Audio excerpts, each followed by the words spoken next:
तो सबसे पहला सवाल आपसे ये है कि जो मैं इतनी देर से कॉन्टिंजेंसी आर्ग्यूमेंट आपको बता रहा था, ये अकल से ही बता रहा था हजरत, आप ये बताएं कि आप इन्फिनिट रिग्रेस ऑफ कॉजेस को पॉसिबल मानते हैं या नेसेसरी बीइंग के एग्जिस्टेंस को सही समझते हैं, चूंकि दो ही ऑप्शन हो सकता है, आप ये बताएं।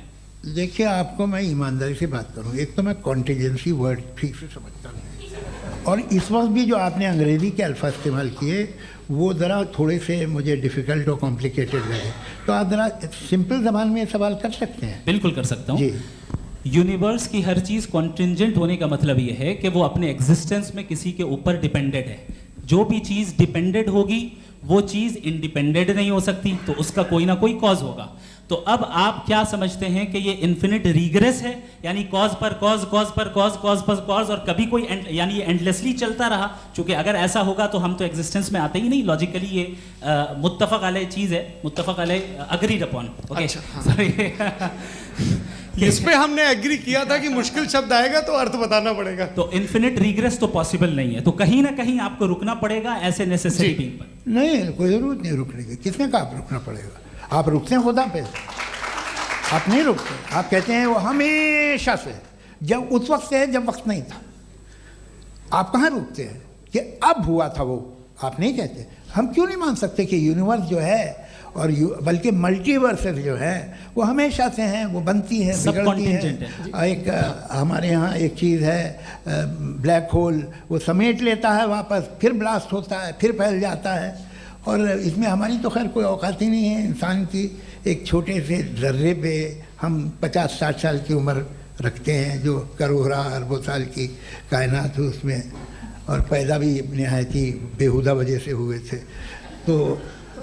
तो इसमें ये सोचना कि इसकी वजूहात और ये क्यों है, ये डिपेंडेंट है, ये हम देख रहे हैं, क्या मालूम। आप सोचिए कि ये जो फैल रही है कायनात, ये कहाँ फैल रही है, ये कहाँ जा रही है, और ये फैल क्यों रही है? अरे बना ली थी तुमने, रुको भैया, काफ़ी है।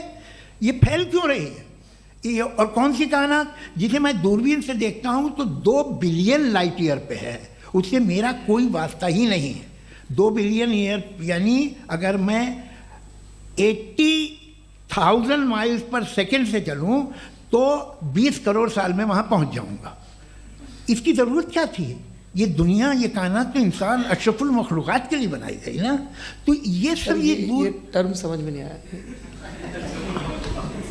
इसमें कोई ख़ास समझने वाली बात थी भी नहीं। ये जो अल्टीमेट कहा यह जाता है कि ये जो पूरी यूनिवर्स है, ये जो दुनिया है, ये इंसान के लिए बनाई गई। अच्छा, ये सब इंसान के लिए। क्यों साहब, सही है ना?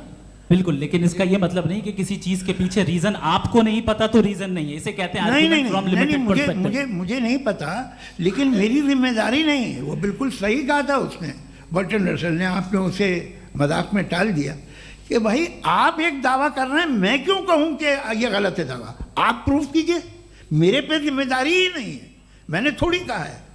आप प्रूफ कीजिए कि ये सही है। आप आर्ग्यूमेंट ऑफ कॉन्टिजेंसी का जवाब ही नहीं दे रहे हैं। पूछना चाहेंगे? आप सवाल पूछना चाहेंगे मुफ्ती साहब से? क्योंकि ये क्रॉस एग्जामिनेशन का दौर है। आप जैसे पहले बोल रहे थे फेथ को लेके कुछ, मैं ये पूछना चाहूँगा कि खुदा ने जो भी रेवलेशन किए हैं, एक मज़हब के नहीं बहुत से मज़हबों में किए हैं, अलग अलग रेवलेशन है।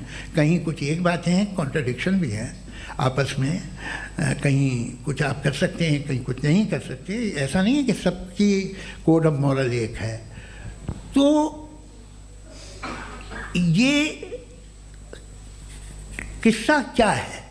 अब आप ये देखिए कि मुझे कभी कभी लगता है कि ये जो फुटबॉल फाइनल होता है, लाखों लोग होते हैं, फिर वो टीवी कवर करती, करोड़ों लोग, अगर उसमें खुदा की एक बूमिंग आवाज़ आ जाती, मैं गॉड हूँ, तो सारे लोग अभी सुन लेते और टीवी पे भी सुन लेते, किस्सा ख़त्म होता।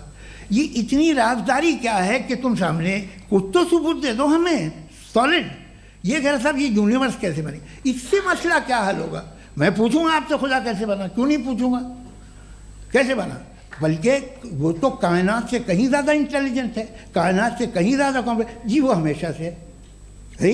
आप कहेंगे मैं मान लूँगा।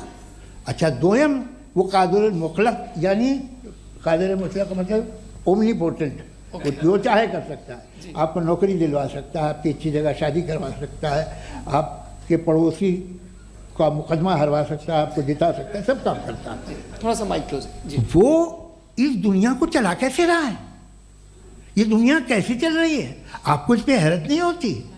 या क़यामत के बाद कभी एक जस्टिस होगा, जब ये बच्चा मर चुका होगा जिसकी धज्जियाँ उड़ गई बम से, इसको इंसाफ मिलेगा तब। अच्छा, अब जवाब दूं? हाँ जी, दीजिए। मैं वही इसीलिए आप की तरफ आता। सबसे पहले आपने रेवलेशन और स्क्रिप्चर्स की बात की, इस पे मैं बात कर सकता हूं लेकिन आज नहीं करूंगा चूंकि वक्त कम है, कभी और इस पे डिस्कस करेंगे। मैं तैयार हूं उस पे भी बात करने के लिए। ये क्योंकि अभी हमारा से topic- राउंड 2 की भूमिका तय हो रही है। Does God exist round 2? जी चूंकि आज गॉड के एग्जिस्टेंस पे बात है तो मैं उसी के रिलेटेड जो है आपके सवालात को एंटरटेन भी करूंगा और मैं भी पूछूंगा। आपने कहा कि आपने साबित ही नहीं किया, जबकि आर्ग्यूमेंट ऑफ कॉन्टिजेंसी बुनियादी आर्ग्यूमेंट है। आप मुझे कॉन्टिजेंसी का मतलब बताइए, आपका मतलब क्या कॉन्टिजेंसी? कॉन्टिजेंसी का मतलब ये हुआ कि हर वो वजूद जो किसी भी चीज़ का पाबंद है, हर वो वजूद या हर वो चीज़ जो अपने एग्जिस्टेंस में किसी भी चीज़ के पाबंद है और उससे बाउंड है, उसको उसकी ज़रूरत है, उस पर डिपेंड करती है, तो जाहिर सी बात है कि उसका कोई ना कोई कॉज होता है। ये तो अक्ल की बात है, ये आप रीजनिंग की बात करते हैं, मैं वही कर रहा हूँ। दूसरी चीज़ आपने ये बात कही कि इतने बिलियन लाइट ईयर्स दूर है, उसका मेरा क्या लेना देना। फिर मेरे ख्याल से आपको ये नहीं कहना चाहिए I think therefore I am an atheist. आपको सोचना चाहिए, सिर्फ आप एक लिमिटेड दायरे में रहकर नहीं सोचें बल्कि बाहर निकल कर सोचें। आपने तीसरा सवाल किया, आपने सर, 2-3 सवाल एक साथ किए। ऐसी बातें ना कीजिए, कुछ लोगों को इतराज़ हो जाएगा आप पे कि आप कुछ भी सोचें, ये इजाज़त आपको है नहीं, मुझे है।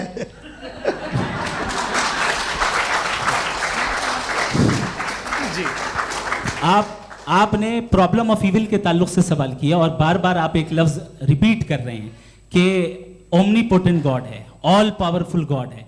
यही तो दरअसल समझना है कि गॉड का कॉन्सेप्ट क्या है। प्रॉब्लम ऑफ इविल जो है, प्रॉब्लम ऑफ इविल दर हकीकत 2 असम्पशंस पर कायम है।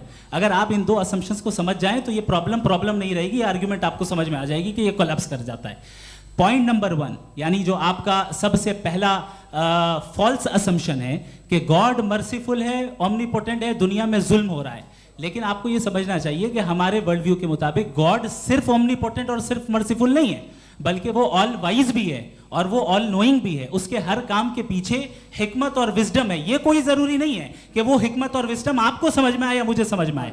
अगर आप जो समझ रहे हैं उसके मुताबिक आप फैसला कर रहे हैं, ये लिमिटेड पर्सपेक्टिव से आर्ग्यूमेंट है। और इस चीज को हम अपनी दुनिया में, अपने लाइफ में, डेली लाइफ में इस प्रिंसिपल को एक्सेप्ट करते हैं। हम जब किसी डॉक्टर के पास जाते हैं, डॉक्टर के पास जाकर वो अगर उसने हमें कोई दवाई दी है तो हम ये तो नहीं कहते कि जब तक आपके पास जितना नॉलेज और जितना विजडम नहीं है, आपने क्यों ये दवाई दी है, तब तक हम इस चीज को एक्सेप्ट नहीं करेंगे। नहीं कहते, हम उसकी अथॉरिटी को तस्लीम करते हैं। क्यों? क्योंकि उसकी हम जानते हैं कि वो नॉलेजेबल है, वो विजडम वाला है, हमसे ज्यादा नॉलेज और हमसे ज्यादा विजडम है। बताएं सर। नहीं, डॉक्टर में और खुदा में बड़ा डिफरेंस है। डॉक्टर पढ़ा लिखा होता है, एक तो मैं उसकी बात सुनूंगा। 2 ये नहीं, कुछ जवाब तो ये भी नहीं है। सर प्लीज, आप अगर सब ऑडियंस से बोलने लगेंगे तो हाँ। फिर मतलब नहीं सिविलाइज्ड बहस का। मतलब आप ये कहें कि चूंकि आप डॉक्टर पे बिलीव करते हैं इसलिए खुदा पे बिलीव कीजिए, क्या ये मिसाल आपको समझाने के लिए। आर्ग्यूमेंट है, इस पे आपको एतराज नहीं है। तो सिंपल बात ये है कि मैं अगर ये यकीन कर लूँ कि एक ओमनीपोटेंट, उसकी मसलहत है, ये जो बच्चे मर रहे हैं ये मसलहत है उसकी, मुझे नहीं चाहिए इसकी मसलहत। उसकी मसलहत नहीं, यही तो समझना है। मतलब एक्सपीरियंस। अच्छा, इस आपने अभी मेरी बात पूरी सुनी नहीं। मैंने कहा आपका पूरा आर्ग्यूमेंट 2 फॉल्स असम्पशंस पर है। एक फॉल्स असम्पशन मैंने बता दिया, दूसरा फॉल्स असम्पशन ये है कि इस दुनिया में इविल के होने का कोई गुड रीजन नहीं है, जबकि हमारे पास बाज रीजंस मौजूद हैं, हमारे पास बाज वजूहात मौजूद हैं। अगर इस दुनिया में इविल ना हो तो आप गुड को डिफाइन कैसे करेंगे? अगर जुल्म ना हो आप इंसाफ को समझेंगे कैसे? अगर तारीकी ना हो तो आप लाइट को समझेंगे कैसे? बहुत अच्छे। अभी और सुन लें, अभी और बाकी है। ये तो बात बहुत पसंद आई साहब मुझे कि जब तक रेप ना हो तब तक औरतों की इज्जत का ख्याल आपने मेरा जवाब पूरा सुना ही नहीं। जब तक के बच्चों का कत्ल ना किया जाए तब तक आपको बच्चों की मासूमियत की इज्जत। आपने पूरा जवाब सुना ही नहीं। क्या बात है, क्या आपने नुक्ता निकाला? आपने पूरा जवाब सुना ही नहीं। आप सुन लें, मेरी बात सुन लें। ये मैंने आपको एक चीज बताई। दूसरी चीज, इस दुनिया में हम आए हैं टेस्ट के लिए, हमारा टेस्ट हो रहा है और हर इंसान का अलग अलग अंदाज में टेस्ट होता है।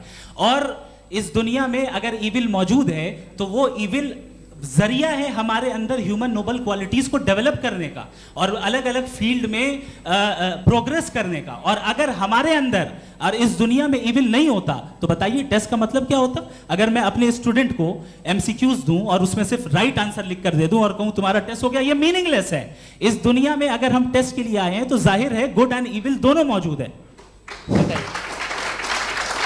तो अगर गुड एंड इविल दोनों मौजूद है तो ये इविल भी खुदा का बनाया हुआ है?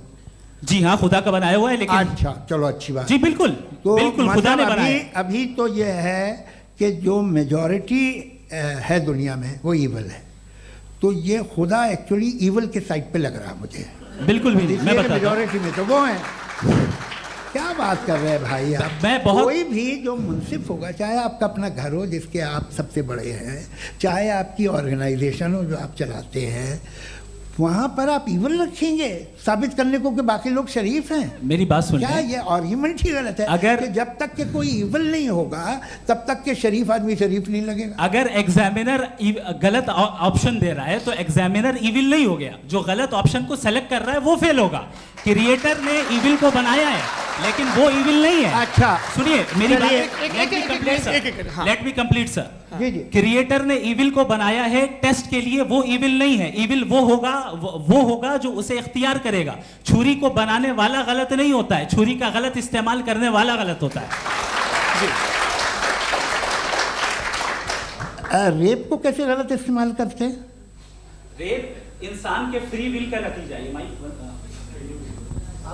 ये रेप कैसे गलत इस्तेमाल होता है? ये मुझे अब सुन ले गलत इस्तेमाल होता है। हाँ मैं बता रहा हूँ ना, कैसे गलत? मैं बता रहा हूँ कि जो इविल इस दुनिया में मौजूद है उसके कई सारे तरीके हैं। एक तरीका इंसान का अपना फ्री विल है। अब अगर कोई रेपिस्ट रेप कर रहा है तो इसका गॉड का कसूर नहीं है, वो अपने फ्री विल का गलत इस्तेमाल कर रहा है, उसको सजा मिलनी चाहिए। अच्छा, और उसी के लिए जहन्नम बनाई गई है।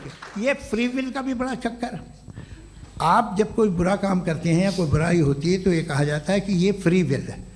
7 billion free wills are moving on this planet. 7 billion free will. और एक आदमी अपनी फ्री विल से मुझे कत्ल कर दे तो मैं खुदा की मर्जी से मरा हूँ कि इसकी फ्री विल की वजह से? मेरी मौत खुदा के हाथ है या ये फ्री विल वाले के हाथ है? खुदा ने फ्री विल का निजाम बनाया है और उस निजाम का गलत इस्तेमाल करके कोई आपको मार रहा है, इस्तेमाल करके मेरा कत्ल कर देता है। अब मेरी मौत का जिम्मेदार कौन है? वो इंसान जिम्मेदार है। वो इंसान जी। तो ये कहना कि और उसको सजा मिलेगी। तो अब आप आगे चलिए कि ये तय करना कि अल्लाह ही या खुदा, अल्लाह ने, खुदा ही जिंदगी देता है, खुदा ही मौत देता है, ये गलत है। बिल्कुल गलत नहीं है। हाँ, नहीं, निजाम उसी ने बनाया फ्री विल का, निजाम मौत और हयात का उसी ने बनाया। You are contradicting yourself. अभी आपने कहा कि एक आदमी ने फ्री विल से आपको मार दिया, इसमें उसे फ्री विल दी गई थी, उसने गलत इस्तेमाल किया। 7 billion free wills are moving on this planet और आप चाह रहे हैं कि मैं सिर्फ खुदा का ध्यान करूं। ये 7 बिलियन फ्री विल्स को मुझे लुक आफ्टर करना पड़ेगा कि नहीं? ये तो तबाहियां कर रही हैं और तबाहियां ज़्यादा हो रही हैं। बिल्कुल। तो अगर आप बताएं अगर खुदा नहीं है फॉर एग्जाम्पल, तो आप इविल को कैसे डिसाइड करेंगे? यानी how can you define evil objectively without God? देखिए, दुनिया में 2 तरह के जानवर हैं। एक जो अकेले रहते हैं जंगल में और एक जो ग्रुप्स में रहते हैं।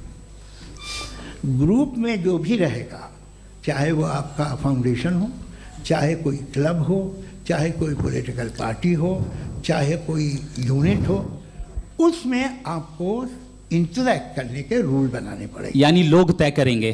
लोग तय करेंगे। अगर लोगों ने ये तय किया कि किसी का रेप करना सही है, आप जस्टिफाई करेंगे? नहीं, आपका फाउंडेशन तो ये हो गया ना कि लोग इविल डिसाइड करेंगे। नहीं, अरे दुनिया में ऐसे ग्रुप्स हैं जो रेप को जायज़ मानते हैं सर्टेन हालात में। मैं डिटेल में नहीं जानूंगा, आप भी जानते हैं। ये जो आईसिस वाले थे जिन्होंने क्या किया था, तो उन्होंने क्या किया उसका खुदा से कोई ताल्लुक नहीं है सर। मैंने सिंपल सवाल किया कि इविल को आप डिफाइन करते कैसे हैं? आइए वापस आइए जी। आप साथ में तभी रह सकते हैं जब कुछ आप ऐसे उसूल डेवलप करें जिसमें हर एक का बेसिक तहफ़्फ़ुज़, हर एक का बेसिक राइट हो और हर एक को कोई आराम मिले। यही तरीका है किसी भी ऑर्गेनाइजेशन जिसमें एक से ज़्यादा लोग हैं और वो ऐसे चलती है ज़िंदगी। उसमें अगर आप गड़बड़ करेंगे तो तबाही होगी, नुकसान होगा, बर्बादियाँ आएंगी। और अगर उसमें आप घर ले लीजिए ना, एक हस्बैंड है, एक वाइफ है, बच्चे हैं, वालदा भी हैं, 2 बहनें भी हैं, एक भाई भी है। अब इसमें कोई निज़ाम आपको चाहिए साथ में रहने का, और एक दूसरे पे भरोसा रहे, एक दूसरे के बहीख्वाह हों, एक दूसरे की मदद करें, ऐसी जिंदगी। सर आपकी बात आ गई, आप ये कह रहे हैं कि लोग डिसाइड करेंगे क्या सही है क्या गलत है, यही है मेजॉरिटी डिसाइड करेगी क्या सही है क्या गलत है? अरे भाई बिल्कुल। मेजॉरिटी अगर ये कहे कि नाजी जर्मनी के साथ जिस तरह मेजॉरिटी थी कि जेनोसाइड करना सही है, आप जस्टिफाई करेंगे? उस वक्त आपका ये सवाल सिर्फ उसके बाद क्लोजिंग। हाँ, उस वक्त प्लेनेट पे जो लोग थे, उनमें कितने लोग हिटलर को सही समझते? अच्छा, प्लेनेट की मेजॉरिटी तय करेगी, सोसाइटी की नहीं। प्लेनेट की मेजॉरिटी गॉड के एग्जिस्टेंस को सही मानती है, आप क्यों नहीं मानते? प्लेनेट की ज़्यादातर मेजॉरिटी कुछ दूसरे मजहबों के खुदा को मानती है। आप उन्हें क्यों नहीं, आप तो मेजॉरिटी की बात कर रहे हैं। अच्छा, ये क्लोजिंग आप ये कह रहे हैं इविल और गुड को डिसाइड मेजॉरिटी करेगी, मेजॉरिटी जो कर दे वो सही हो जाएगा। क्लोजिंग इसको जैसा आप ही लोगों ने तय किया है उसी फॉर्मेट को फॉलो कर लेते हैं।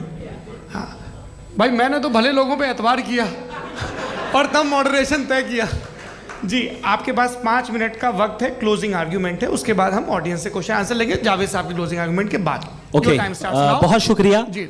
हमारा जो टॉपिक है डज गॉड एग्जिस्ट, मैं इस पे इतने एकेडमिक तैयारी करके आया था, मुझे था कि मैंने सोचा था कि कई सारे मैं आर्ग्यूमेंट्स दूंगा, लेकिन वक्त की भी किल्लत और जावेद साहब बार बार इधर उधर चले जा रहे थे तो उसको भी थोड़ा एंटरटेन करना पड़ गया। डज गॉड एग्जिस्ट पे मैं एक ही आर्ग्यूमेंट दे पाया। आर्ग्यूमेंट्स बहुत हैं और डेफिनेटिव आर्ग्यूमेंट्स हैं, और मेरे आर्ग्यूमेंट को किसी एक राउंड में भी इन्होंने एंटरटेन नहीं किया और रेफ्यूट नहीं किया, एक राउंड में भी नहीं, एक राउंड में भी नहीं, और ना ही अभी आपका क्लोजिंग आर्ग्यूमेंट आएगा। नहीं, वो बता देना। Argument of contingency sir. अरे मैं आपसे कई बार कह चुका हूँ कंटीजेंसी का मतलब अब मैं कैसे समझाऊं आपको? आपस में हाँ, आप और कितने आसानी से समझाऊं मैं, मुझे तो नहीं समझ में आ रहा है। आप अपनी आर्ग्यूमेंट ऑफ कंटीजेंसी उर्दू में बोल सकते हैं। हाँ, आप अपनी बात पूरी कर लें जी, आखिरी 4 मिनट। दूसरी चीज, just a minute please ma'am, can I talk? दूसरी चीज ये है कि आपने एक तो इसका जवाब नहीं दिया, दूसरा आपने गॉड के ना होने पर कोई डेफिनेटिव आर्ग्यूमेंट नहीं दिया, सिर्फ मजहब पे बात कर रहे हैं आप। मजहब तो आज हमारा टॉपिक ही नहीं था, आज तो हमारा टॉपिक हो, आप मजहब से ले लेकर आईएस तक चले गए। भाई हमारा क्या ताल्लुक है उससे? We condemn them. और उसका गॉड से क्या ताल्लुक है? अगर कोई गलत काम कर रहा है, किसी ने किसी को कत्ल किया, किसी ने किसी का रेप किया, उसको सजा मिलनी चाहिए। और आपके पास कोई भी rational strong foundation of morality नहीं है।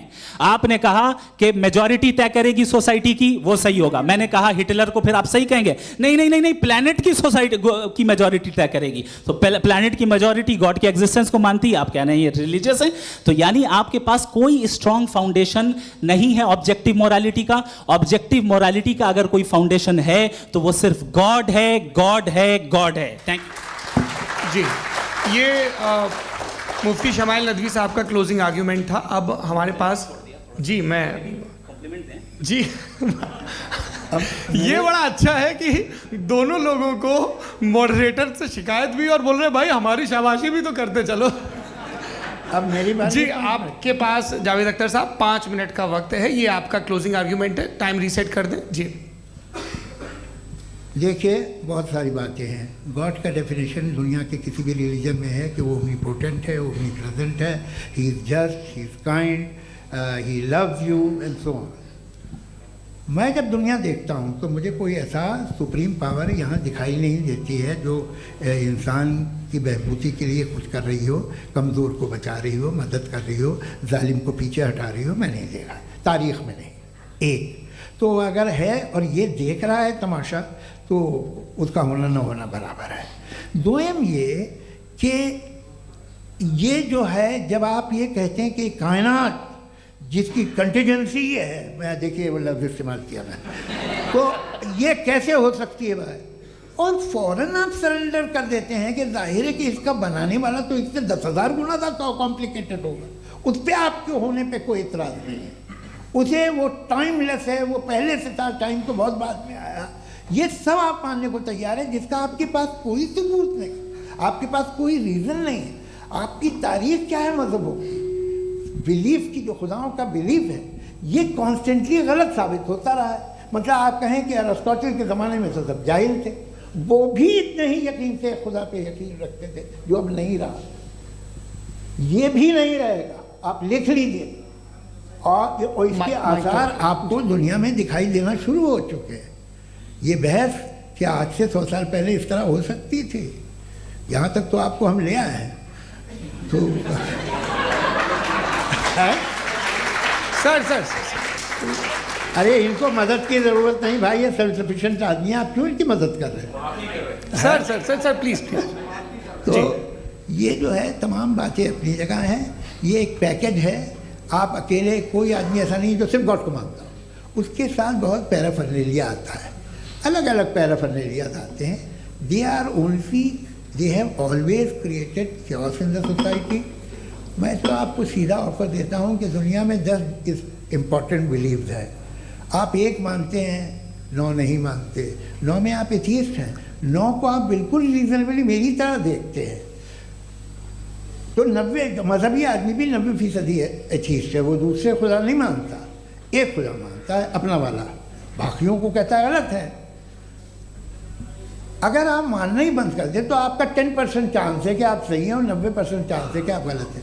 मेरा मशवरा है, आप मानना छोड़ दिए तो 50% चांस होगा कि आप सही हैं और 50% चांस होगा, 40% आप गेन करेंगे बाय बिकमिंग एन एथीस्ट।